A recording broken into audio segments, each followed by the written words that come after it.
உதயசூரியன் திமுகவுக்கு சின்னம் இருக்குது இல்லைங்களா? அது என்ன வார்த்தைங்கிறீங்க? தமிழ் வார்த்தை கிடையாது. உதயசூரியன் என்கிற திமுகவுடைய சின்னம் சமஸ்கிருதம். எப்படி சார் சொல்றீங்க? எங்க சமஸ்கிருத வார்த்தைங்க அப்புறம் எப்படி சொல்றீங்கன்னா இது என்ன அர்த்தம்? அது தமிழ் உதயம் தமிழ் வார்த்தை தானே? இது உதயம் இல்ல, சமஸ்கிருத வார்த்தை. சூரியன் சமஸ்கிருத வார்த்தை. ஓகே சரி. உண்மையில உதயசூரியன் இன்னும் சொல்ல போட்டுமா, உதயநிதி சமஸ்கிருத வார்த்தை. இன்பநிதி அந்த நிதினாவே அந்த வேற்றுமொழி. மும்மொழி கொள்கை திட்டத்தை அவங்க அமல்படுத்திக்கிட்டு இருக்கட்டும். அது அவங்களுடைய கொள்கை, அதில் நம்ம குறுக்கிடவே முடியாது. மத்திய அரசாங்கத்துடைய மும்மொழி கொள்கையிலே நாம் தலையிடவே முடியாது, அது அவருடைய கொள்கை. இப்போ நாம் இருமொழி கொள்கையை கடைபிடித்து வருகிறோம், அமல்படுத்துகிறோம்.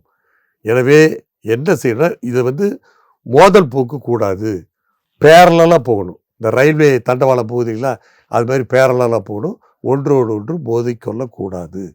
எனவே இந்த திணிப்பு தவிர்க்கப்பட வேண்டும். திணிப்பு தவிர்க்கப்பட வேண்டும் என்று சொன்னால், ஏன்னா இருமொழி கொள்கை ஏற்றுக்கொள்ளப்பட்டது, மத்திய அரசாங்கம் இதை தடுக்க முடியாது. விதிவிலக்கு தமிழ்நாட்டுக்கு மட்டும்தான். தமிழ்நாடு மட்டும், விதிவிலக்கு தமிழ்நாட்டுக்கு மட்டும்தான். தமிழ்நாடு மட்டும்தான்.